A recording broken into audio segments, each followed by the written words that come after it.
Hello everybody, I hope that you're well. For those who are members of the Lighthouse, you'll hopefully be aware that we're now on day 2 of the 21 days of prayer and fasting. I've already looked at the schedule and I've noticed that it's quite a lot of days are designated to pray for our leaders, whether that's nationally, our pastors, leaders of small groups. And whether or not you've got one of those titles, you should also consider yourself to be a leader. You might not have that title, but whether you choose it or not, people will be following what you do. So we all need to consider what influence our words and actions have on others and might impact on their lives. So today specifically we're being asked to pray for our pastors. And I'll let you into a secret. Pastors are just ordinary people and have all the same ordinary things going on in their lives as everybody else. And the main difference is that they have a title and different responsibilities. So they'll have families and caring responsibilities. They might have their own personal or health issues going on. They'll have a variety of different backgrounds, personalities, opinions, abilities, and all the emotions and concerns and difficulties that you and I might be feeling right now. They'll be experiencing them also.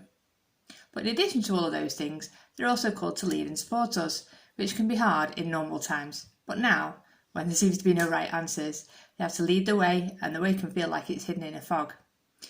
But they also know that they're accountable to God for how they lead us. So, how are they going to do this impossible task? If they're just ordinary people, how can we trust them in that sense? Well, thankfully, God never gives us responsibilities and just leaves us to it. No matter what your own skills and abilities, being a pastor is not a job that you can do on your own or in your own strength.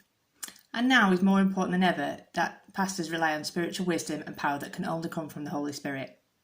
So I want to ask you to support your pastors, both spiritually and practically. So when it comes to prayer, please pray for them to have strength when they feel drained, wisdom and discernment in their words, and insight into the choices that they make, resilience when they're facing adversity, and love and compassion for all the people.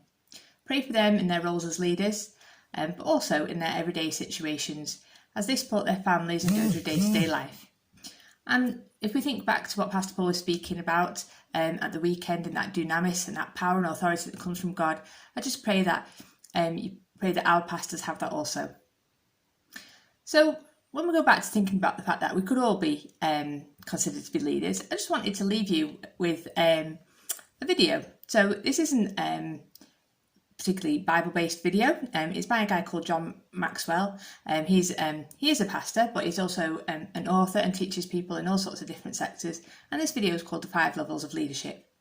And it's teaching us about how you can go from being a leader in title to someone who actually leads people. And I just thought it was an interesting video that I saw at work on a training course. So whether you're currently a leader, you're aspiring to be a leader, or you're somebody who might have leadership sort of thrust and bestowed upon you, it's just something I thought you might find interesting to watch. Thanks for your time.